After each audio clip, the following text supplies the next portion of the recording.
Здравствуйте, дорогие друзья! Сегодня у нас 2 ноября, вторник.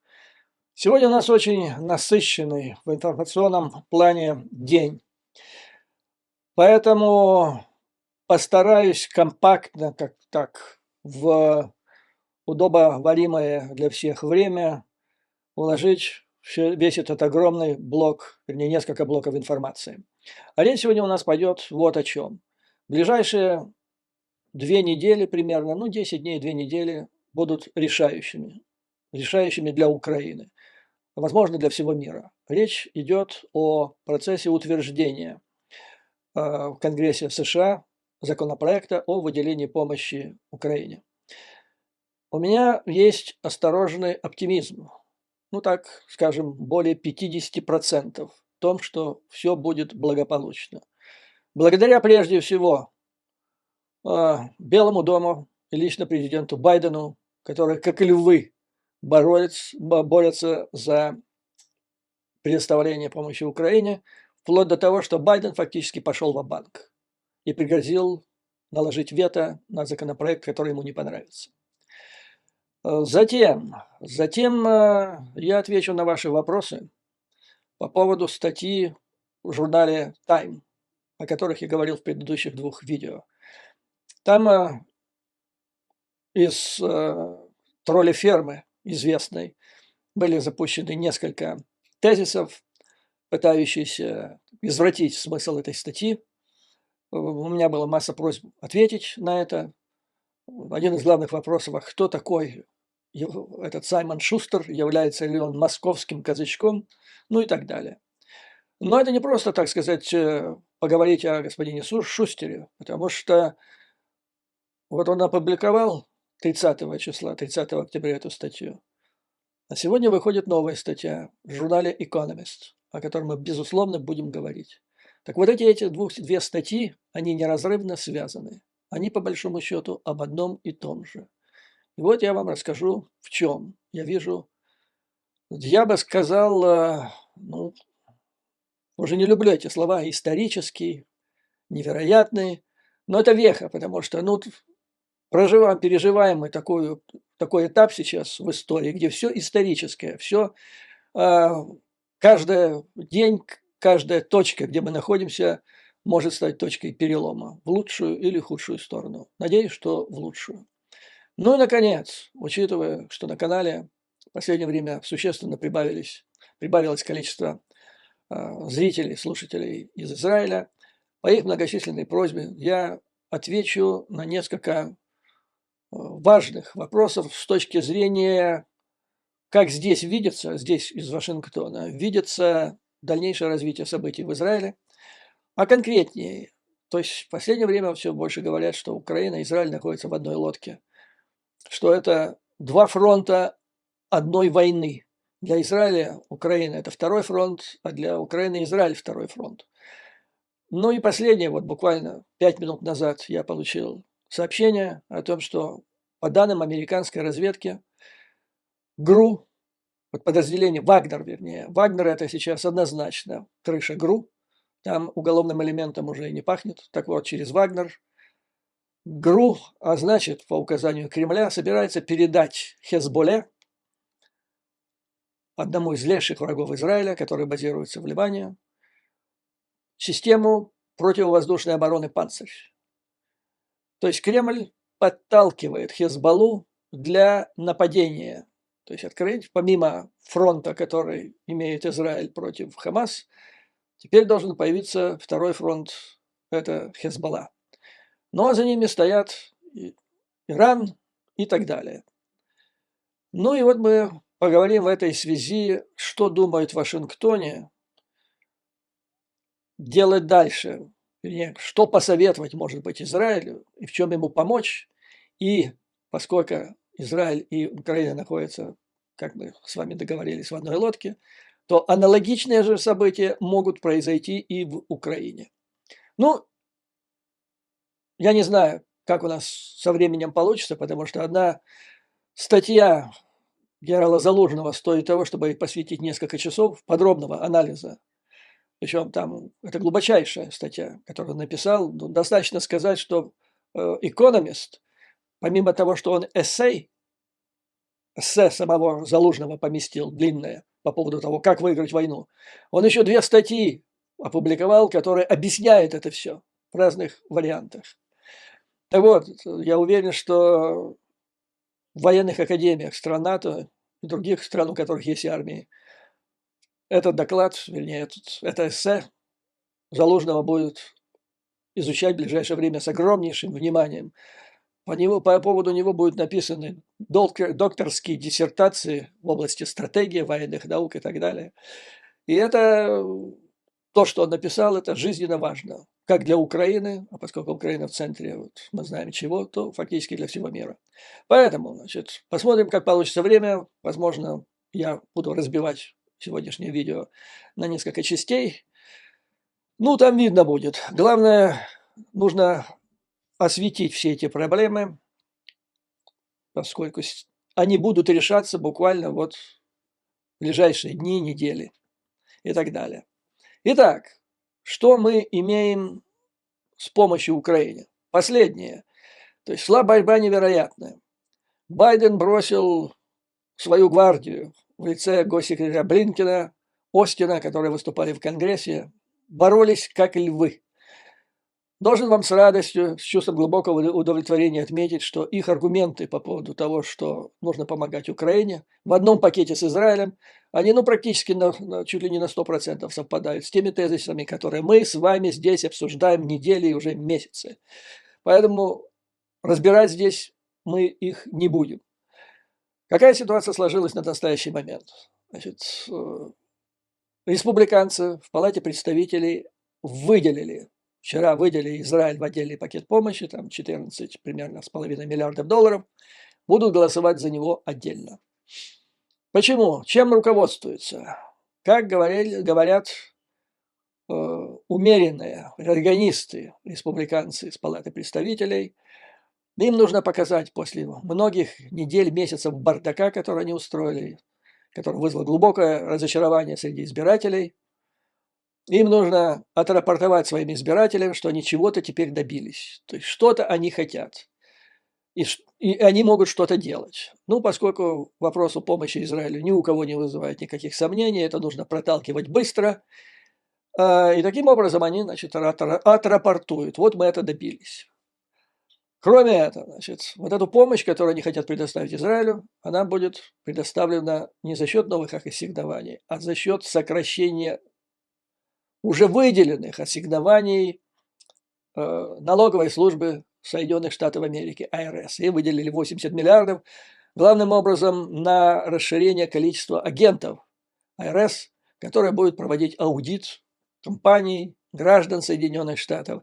То есть надо их увеличить, значительное количество этих людей. И их уже увеличивают, что вызывает большое недовольство не только компаний, но и граждан Соединенных Штатов Америки. Я тоже категорически против этого. Если это будет сокращать, я буду 2 руками приветствовать это.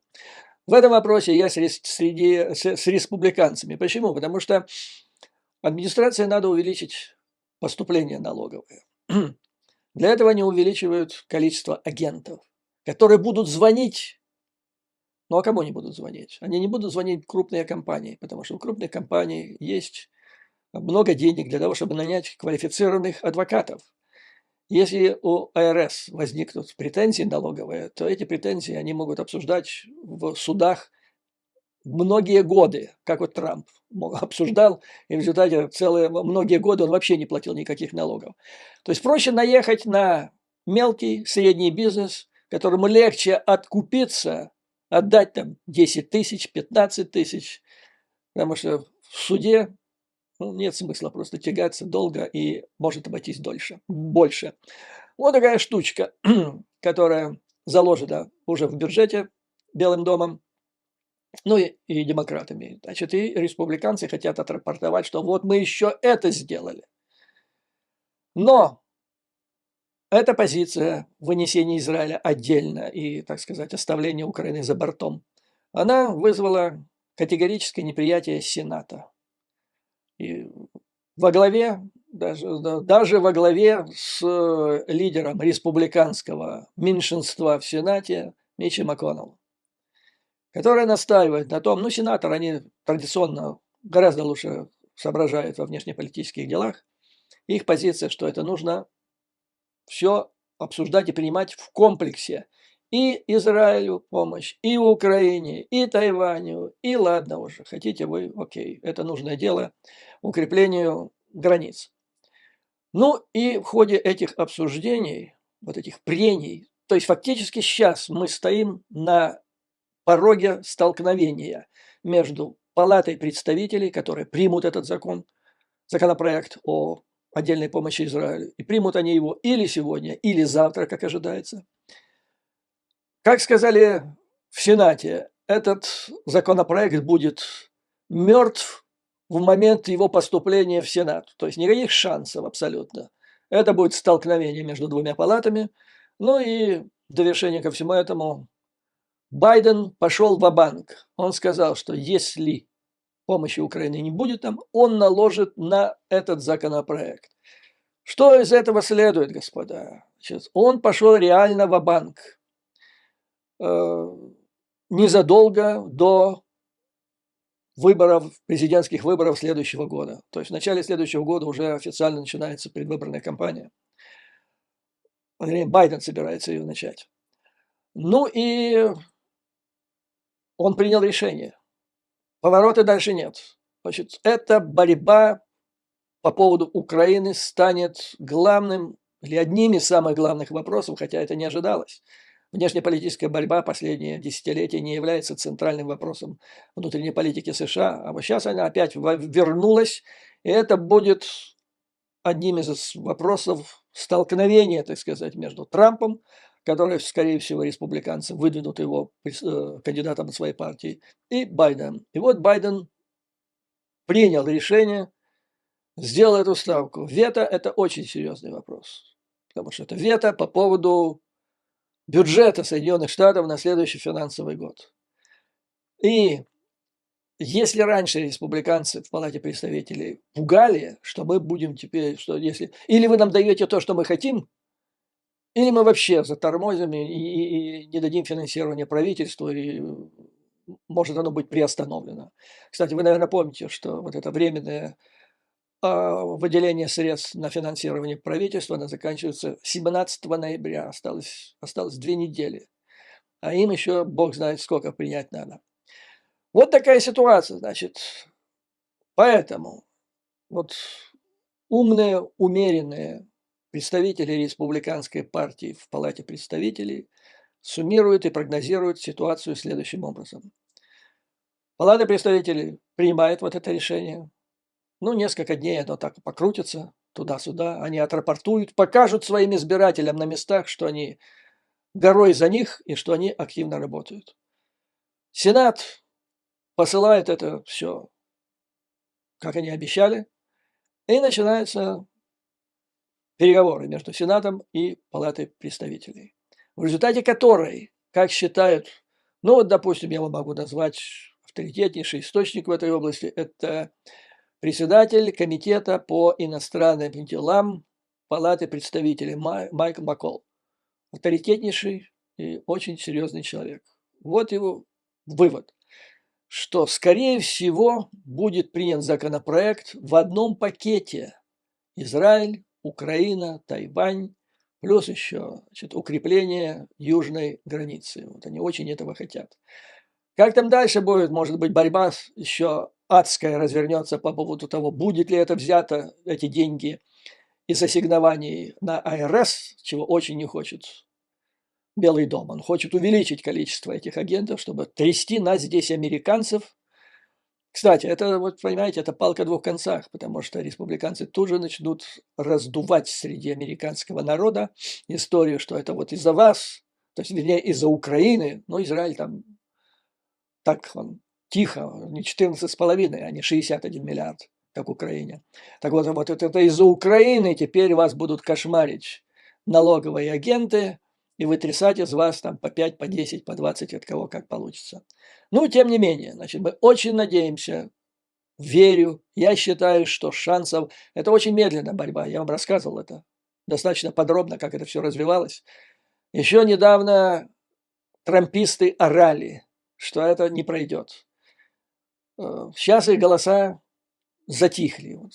Ну, там вот эта бесноватая самая Тейлор Грин, она сказала, что будет голосовать не только против помощи Израилю, простите, Украине, но и против помощи Израилю. То есть Америка прежде всего и прочее ихняя белиберда. Ну вот, благодаря вот этой сильнейшей атаке, я бы сказал, со стороны Белого дома, брифинги Остина, Блинкена были просто блестящие. Они были с пониманием встречены даже на Fox-канале, который является, вы знаете, симпатизирует республиканской партии. Я уже не говорю о мейнстримовом средствах массовой информации Соединенных Штатов Америки. То есть на настоящий момент считаю больше 50%, что все будет хорошо. Украина получит эти деньги. Ну и дальше. А дальше мы сейчас опять с вами возвращаемся к статье к Time, в журнале Time. И теперь в журнале Economist. Потому что сейчас речь пойдет, а куда же пойдут эти деньги, и что вообще возможно, а что невозможно на настоящий момент. Ну, в этой связи быстренько так. Вы, наверное, слышали, потому что и мне сюда писали.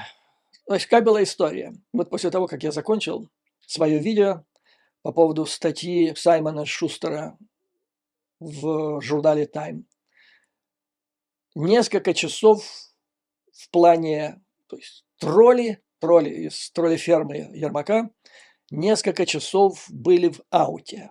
То есть они не подавали никаких признаков жизни. Вот эти несколько часов, как я понимаю, была штурмовая атака там в ОПе. Думали, как ответить и что делать. И потом, значит, вот рой буквально налетел, и каждый из них отложил личинку в СМИ, то есть у меня на форуме, а потом это все поползло и расширилось по всему информпространству Украины. Ну, позицию, которую изложили, вернее, эти тролли, это типичная позиция проворовавшихся, бесчестных чиновников, которые не отвечают на поставленные им вопросы.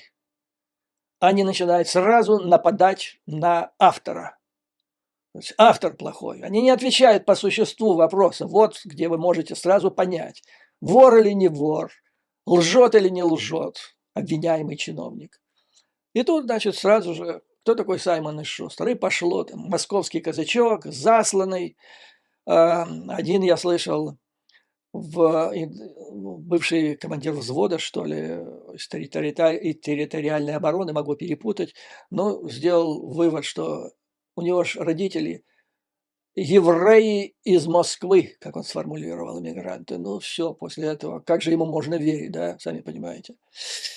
Кстати, должен сказать, вот этот администрации просто посоветовать, пацаны, вы не трогайте, ради бога, Москву, потому что как только вы затрагиваете, что оттуда к вам кого-то засылают, то возникает сразу вопрос, а нафига кому-то засылать в администрацию кого-то, когда там уже есть Ермак Аманский, когда Сивкович, известный агент ФСБ по телефону, может позвонить в Киев, дать задание, назначить, ФСБ дает задание назначить первым замом председателя СБУ Наумова, и администрация под руководством Игоря Ермака выполняет это задание. То есть, понимаете, вопрос, вот как только появляется слово «Москва» из администрации Ермака, тут же идет ответ через Оман, Наумова там и так дальше. Там, по пунктам буквально. Так что забудьте это слово, ради бога. Не нужно им из Москвы засылать американского журналиста в офис Ермака, когда они имеют самого Ермака. Ну и тем не менее, значит, кто такой Саймон Шустер? Вот враг, он там что-то сказал, написал, проник, решил дискредитировать Украину. Значит, зачитываю, кто такой Саймон Шустер, так, чтобы долго не оставлять, не распространяться на эту тему. В январе следующего года выходит книга, написанная Саймоном Шустером.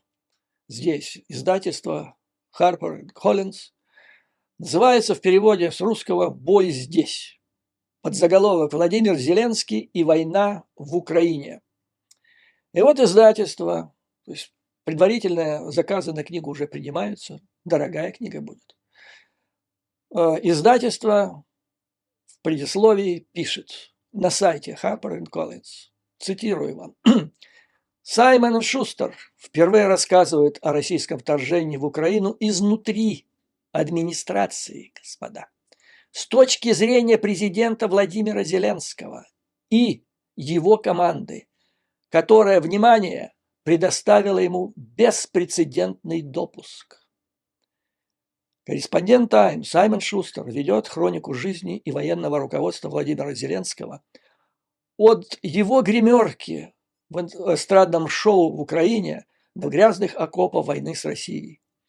Основанная на, внимание, 4-летних репортажах и длительных поездок с президентом Зеленским на фронт, десяткам интервью с ним, с Зеленским, его женой, друзьями, врагами, советниками, министрами, военачальниками. Книга в английском варианте называется «The Fight is Here». Рассказывает интимную и паутину, тут не в смысле, тут никакой сексуальной подоплеки, имеется в виду прямо изнутри. Вот. Ближайший человек к тем, о ком он пишет, и они с ним всю душу выворачивают, надо так понимать. И поучительную историю превращения президента из актера, играющего роль шлеппера. Смотрим, что такое шлеппер. Значит, это такой, актер комедийного жанра, который отличается вертлявостью. Вот пример Чарли Чаплин такой. Вот, значит, превращение президента из актера в символ стойкости и показывает, как ему, Зеленскому, удалось сплотить вокруг себя демократические страны мира. А теперь я еще своими словами вам объясню, что это значит. Это значит, что Саймон и Шустер на протяжении более 4 лет был самым доверенным журналистом в администрации президента Украины. Ни один другой журналист, не только из-за рубежа, но и в Украине за все эти годы не имел такого доступа к Зеленскому и его команде. Ни один. Вот речь идет, десятки интервью, откровенные, интимная история и так далее.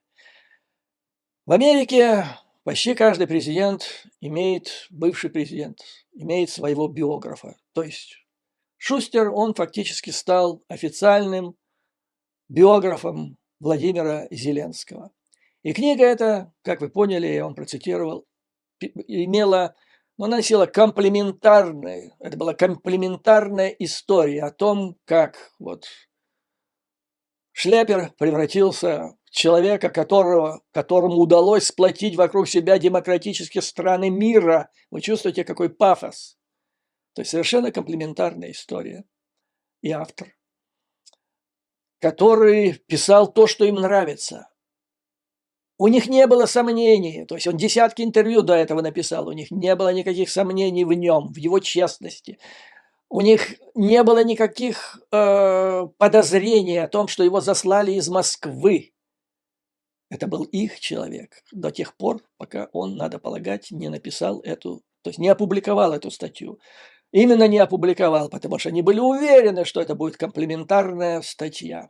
До такой степени уверены, что накануне в своем, как мне рассказывают источники, накануне на своей странице в телеграм-канале Ермак рекомендовал прочитать эту статью, которая вот-вот будет опубликована. Ну и потом, когда она была опубликована, и, видимо, после того, как они услышали мой комментарий, он был один из первых в Украине, потому что я написал накануне ночью, и на следующее утро он был один из первых, который прозвучал в информпространстве Украины. И все тут завертелось. И тут появились соображения, там, это казачок засланный, не казачок. Нет, господа, не казачок. Написал их близкий доверенный человек. Что случилось с этим человеком, который написал комплементарную книгу? Кстати, видимо, он дописывает или переписывает последнюю главу этой книги, потому что, обычно книги выставляются на продажу, когда они уже где-то готовы, а тут за несколько месяцев. Видимо, что-то там в конце переделывает. Что-то в нем сломалось, в Саймоне Шустере. Что сломалось? Я вам скажу, что с ним случилось. С ним случилось то, что случилось со многими из моих зрителей, как я могу понять, в процессе обратной связи с вами, дорогие друзья. которые, некоторые из них проголосовали в эйфории за Зеленского, и потом они верили, свято верили, что все будет хорошо. Но по мере того, как проходила эволюция, так сказать, администрации, в которой все более зловещую, мерзкую роль играл Ермак, росло разочарование, которое у некоторых превратилось, я читаю сейчас, что мне пишут, просто в дикое раздражение, если не ненависть. И, видимо, вот так оно случилось. То есть, понимаете, прикормленным журналистам всегда хорошо быть, потому что ты получаешь беспрецедентный, как здесь пишется, доступ. Те что-то там шепчут время от времени.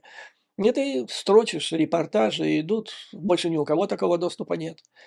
Но, видимо, Саймон Шустер, кстати, я его знаю, мы с ним беседовали до того, как он приехал вот первый раз в Украину, когда Зеленский уже стал президентом. Произвел на меня очень хорошее впечатление. То есть человек, имеющий, ну, это не просто, это не борзописец, это человек, у которого есть гражданская позиция. Он действительно, то есть у него книга вот эта, то, что, как она описывается, она фактически патриотическая. Цель была это за Украину, за народ, за ее победу. Но вот сидя там внутри и видя, и слыша, там, видимо, настолько к нему привыкли, и такое доверие со стороны Ермака, Зеленского, что у остальных языки просто болтались туда-сюда. И вот он слышал все это, он это видел, и ему стало просто мерзко, видимо. И вот он написал эту статью. А по существу я не удивляюсь, что никто ее не комментирует в Украине по существу, потому что, а что там возражать?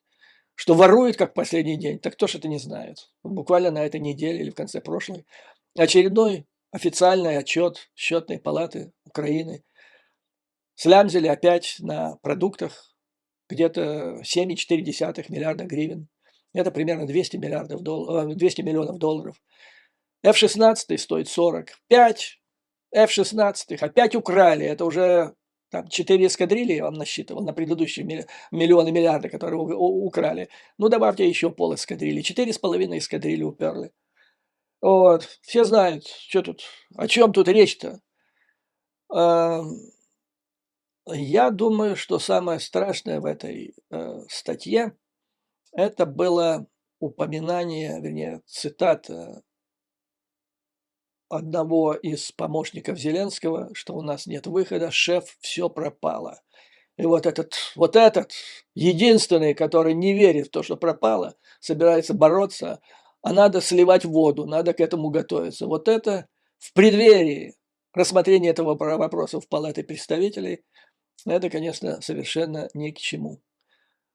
И если бы в Белом доме захотели слить, наконец-то, сбросить как обузу Украину, как считают ближайшие помощники Зеленского, если верить, а я верю статье в журнале «Тайм», то лучшего способа, лучшего повода не найти. Ну, что им давать-то деньги, зачем? Но нет, Байден пошел в бой, Блинкен и Остин, в отличие от помощников Зеленского, как львы сражались перед весьма недоброжелательными представителями МАГА в Конгрессе и боролись за интересы Украины. В общем, значимость, то есть смысл этой статьи, самое главное я вижу, он показал, что гражданская ветвь власти, она стала, ну, скажем так мягко, неполезной. Вот есть слово такое популярное, известное в русском, украинском, наверное, языке балласт, да? То, что тянет вниз. А в английском варианте оно звучит как dead weight, то есть это мертвый груз, мертвый здесь, мне очень нравится. То есть это то, что тянет вниз и умерщвляет.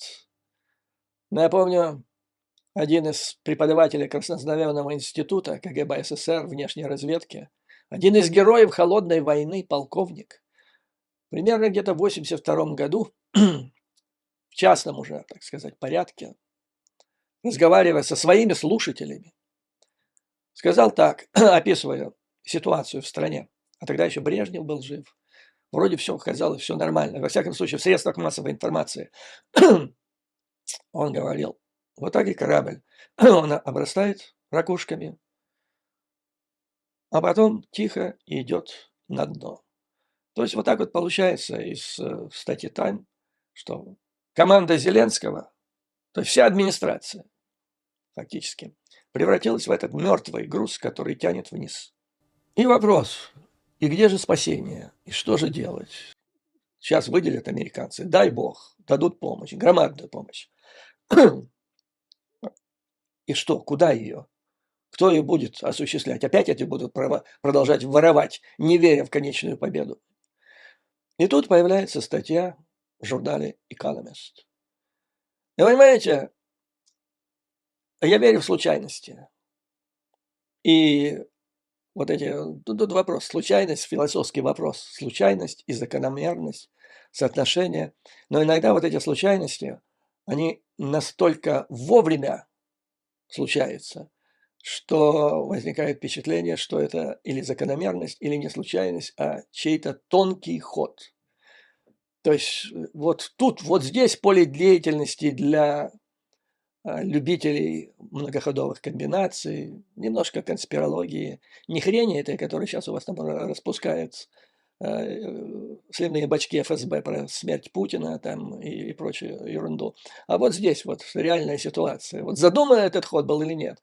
Потому что, казалось бы, после статьи в Time все, dead weight, вниз, смерть, шеф, все пропало. И тут появляется статья буквально через день в журнале The Economist. Главнокомандующий вооруженными силами Украины генерал Залужный. Если вы помните, а если не помните, я свяжу, где-то так, подыму и опять, перезалью это видео. Некоторое время назад, несколько месяцев, я сделал видео «Настало время спасителя Отечества». Так вот, накануне, вернее, после статьи в Time, и вот этот Economist, статья Залужного, там, само его эссе, как я сказал, и потом две статьи Economist, которые это обсасывают, эту статью.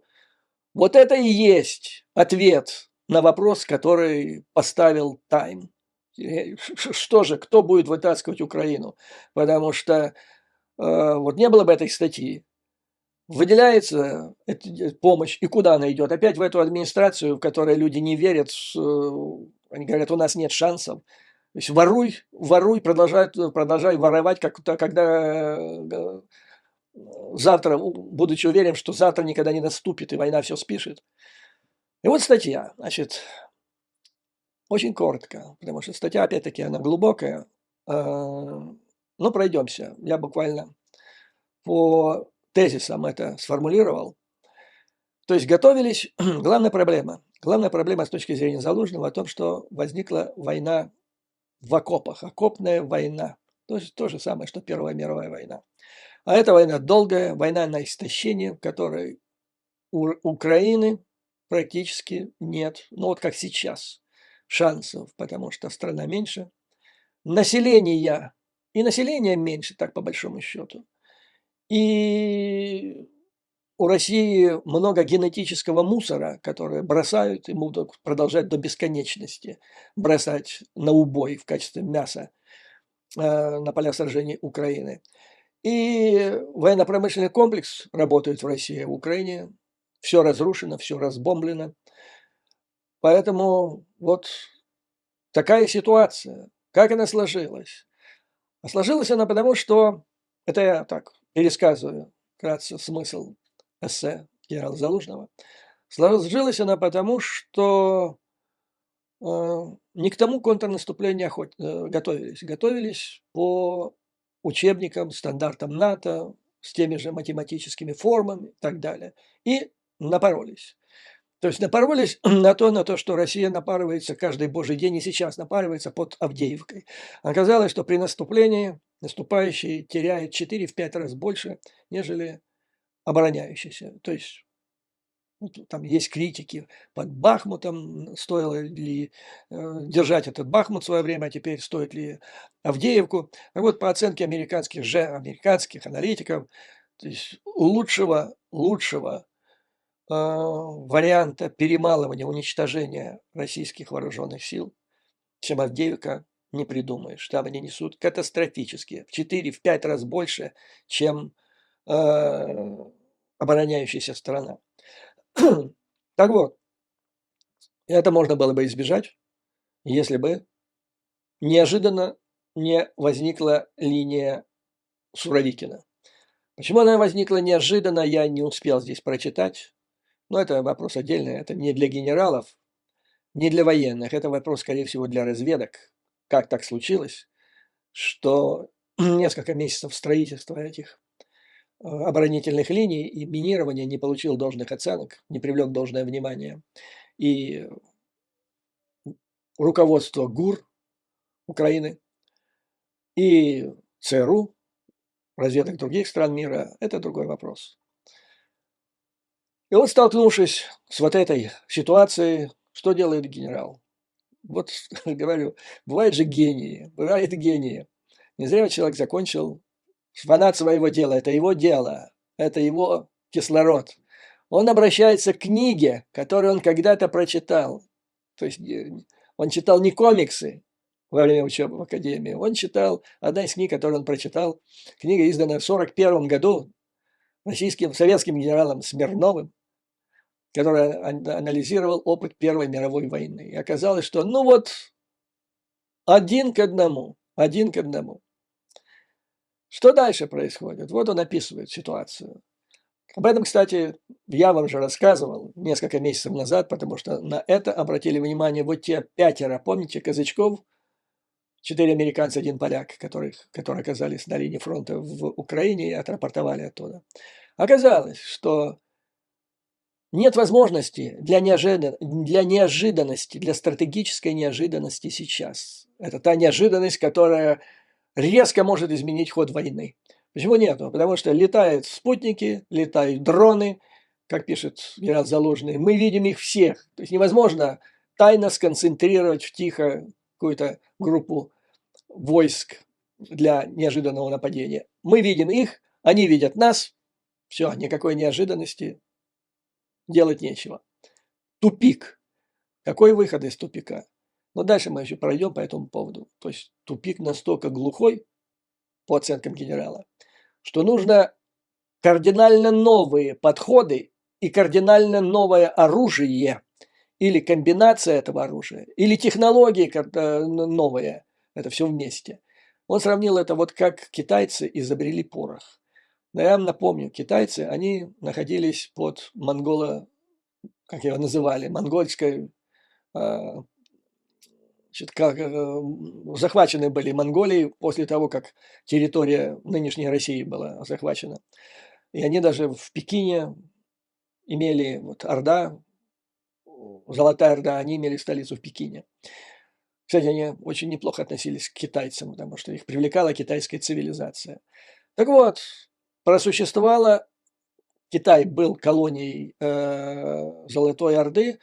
Я точно сейчас не помню, потому что я давно знакомился с вот этими материалами, но меньше всех. Гораздо меньше, чем те земли, которые находились, которые составляли сейчас Российскую Федерацию, потому что Орда прекратила свое существование на территории нынешней России не благодаря героической борьбе российского, ну тогда русского, там российского народа, а потому что она просто сама распалась в результате внутренних противоречий. А вот китайцы, они изобрели, крестьянин какой-то, изобрел порох, и при помощи этого пороха они перебили, ну не все, конечно, условно, устроили шорох и изгнали эту Золотую Орду с территории Китая. И возникла новая династия китайских императоров. Так вот нечто подобное надо, по мнению генерала Залужного. Как он пишет, на этот раз решающим фактором будет не одно новое изобретение. То есть так получается, дайте нам Атакамс, дайте нам F-16. Судя по всему, это, как он считает, не поможет. Надо сочетание всех уже существующих технических решений. Он призывает к инновациям в области беспилотников, радиоэлектронной борьбы, противоартиллерийских средств и средств разминирования. Да, одна из серьезнейших причин возникшей ситуации – это задержка с поставками оружия Соединенными Штатами и другими странами НАТО. Я вам объяснял главную причину этого. Главная причина не потому, сейчас уже ясно, понятно, что администрация Байдена не хотела продолжать эту войну бесконечно. Это все понятно теперь. Иначе бы он сейчас бы, как лев, за эти ассигнования не боролся со своей администрацией. Боялись эскалации до применения ядерного оружия. И это естественно. Если у вас еще есть вопросы по поводу позиции США, то Байден то сделал, Байден не то. Байден сделал то, что делал президент Рузвельт накануне Второй мировой войны. Вот я недавно посмотрел сериал норвежский, называется Atlantic Crossing. То есть это или переезд через Атлантику, или пересечение Атлантики. Речь идет о кануне Второй мировой, и начале Второй мировой войны, когда принцесса, жена наследника престола, была послана в Соединенные Штаты, приглашена, вернее, вместе с мужем сначала, потом она там и осталась в Вашингтоне, чтобы убедить Рузвельта дать оружие Норвегии. И вот, судя по истории, а это все история, она основана на реальных событиях, она убедила его предоставить помощь. И это было сложно, потому что у Америки был закон о нейтралитете, согласно которому Америка не имела права даже продавать, не то что там просто передавать, а даже продавать оружие никому. Иначе нарушается акт, а это значит война с Японией, война с Германией. И в Америке было дичайшее сопротивление вступления, нарушению, самой идеи нарушения этого акта. То есть никакой помощи никому вообще, ничем, ни патрона. И кумир американской публики, Линдберг, летчик, возглавил это движение. То есть, никакого шанса. Конгресс полностью, народ полностью против. Вот именно тогда он изобрел, я имею в виду Рузвельт, изобрел эту идею с ленд-лизом. То есть мы не продаем, мы даем в долг, а это не запрещено актом о нейтралитете. Но потом, в конце концов, приняли закон. И потом проходят месяцы, и ничего не поступает. А почему ничего не поступает? А потому что не было промышленности в Соединенных Штатах Америки, так по большому счету, которая могла бы подготовить ту технику, которую нужно. Нужно было время. И вот все это, посмотрите, очень рекомендую, кто интересуется и так далее. То есть то, что происходит сейчас, я вам скажу так, вот Байден, его администрация, это львы, тигры по сравнению с Рузвельтом. То есть там все гораздо было сложнее. И история такова, что он влюбился в эту принцессу, и благодаря ей, ее дипломатическому, бог знает откуда появившемуся дипломатическому мастерству, значит, он пал перед ее чарами, и началась помощь и другим странам, Великобритании и, в частности, Норвегии. То есть то же самое повторяется. Это изоляционизм сильнейшей силы в Америке и плюс опасность ядерной конфронтации, которая была преувеличена, безусловно. Но тут, вы понимаете, тут вопрос, преувеличено или нет. Как говорил мой шеф в свое время, тут только вскрытие может показать. Потому что не дай бог чуть-чуть так пережмешь, все же это математически это все не оценишь. Все интуитивно в значительной степени. Чуть-чуть, один лишний ход, и как у сапера, ошибается один раз. Бог с ним. То есть, да, виноваты, задержали. Но я вам должен сразу сейчас сказать, что сейчас ситуация кардинально меняется. То есть, если принимается помощь Украине, ситуация будет совсем другая. Значит, пока задерживали эту помощь, в это время Раша перегруппировалась, Суровикин построил свою линию обороны. Конечно, Буданов мог бы кричать в это время, как американцы полгода до февраля 22 года. Публично кричали: «Идет война, готовьтесь». Так и Буданов сейчас мог бы кричать о том, что Суровикин строит линии обороны.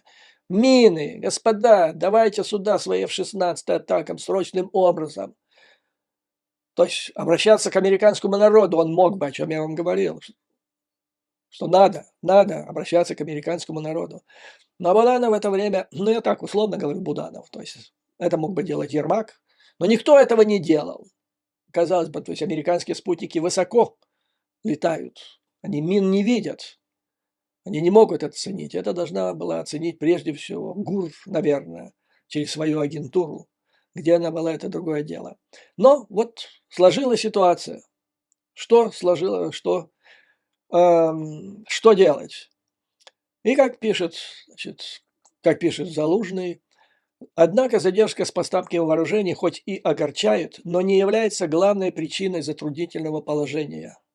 Важно понять, что войну нельзя выиграть оружием прошлого поколения и устаревшими методами. То есть вдумайтесь, как он ставит вопрос. То есть то, что сейчас нужно сделать, по идее, для того, чтобы выиграть войну, американцы ставят вопрос. Я цитировал письмо исследования конгрессмена Гарсия Репорт, и как республиканцы теперь вместе с демократами ставят этот вопрос в Палате представителей. Если дается вооружение, нужна победа. Они требуют доложить, как вы будете этого добиваться. И вот вам ответ генерала Залужного. Ну, правда, они не от него ожидают, хотя это станет весомым источником. Нужно не оружие прошлого поколения, а новейшее оружие. Может быть, дальше посмотрим, такого, которого еще нет. И новые методы. То есть нужен такой уровень сотрудничества между Украиной и Соединенными Штатами Америки, который не существовал даже в годы Второй мировой войны. Это нужен уровень, скажу я вам, вот как сейчас Соединенные Штаты вместе с Израилем, которые работают совместно над созданием вот этих новейших видов оружия, в частности, противоракетной, противовоздушной обороны. Но даже, пишет генерал Залужный, даже если передадут эти технологии новейшие, надо иметь в виду, что они имеют свои пределы. И он вспоминает, как в 17 году появились танки, невиданные, казалось бы, танки. Ужас какой-то. И тем не менее, они не привели к коренному перелому, и война продолжалась еще где-то 2 года. И закончилась она не на полях сражений благодаря новым технологиям и методам войны, а в связи с тем, что рухнула Германия, внутри страны экономика, революция там и так далее. Дальше он пишет, что, по его мнению, Крым остается самым уязвимым местом у России. Ну и объясняет, что можно с ним сделать. По мнению Залужного, самый большой риск сейчас, то есть самый большой риск для Украины – это оседание в окопах. То есть вот этот, как он говорит, патовая ситуация, тупик на полях сражений. Самый большой риск окопной войны – это то, что она может затянуться на годы, как Первая мировая война, и истощить украинское государство. И Путин именно на это рассчитывает. Он рассчитывает именно на падение морального духа Украины и падение поддержки Запада. Затяжная война выгодна России, поскольку это феодальное государство, где человеческий ресурс, генетический мусор, я вам добавлю, он практически, гораздо больше, чем человеческие ресурсы Украины. Нужен перелом. Вот на этом, дорогие друзья, позвольте закончить эту часть моего видео. В следующем видео я вам расскажу дальше о основных положениях этой статьи и что нас ждет, на что мы можем надеяться и рассчитывать. А также перейдем к вопросу о Израиле. Как сейчас решается стратегический вопрос, вернее, то, что американцы считают стратегически важным сейчас для Израиля, а я вам постараюсь доказать, что то же самое нужно и для Украины. То есть сделаем маленький перерыв, пока вы ознакомитесь с этой частью сегодняшнего репортажа. Я подготовлю и вторую. До скорой встречи.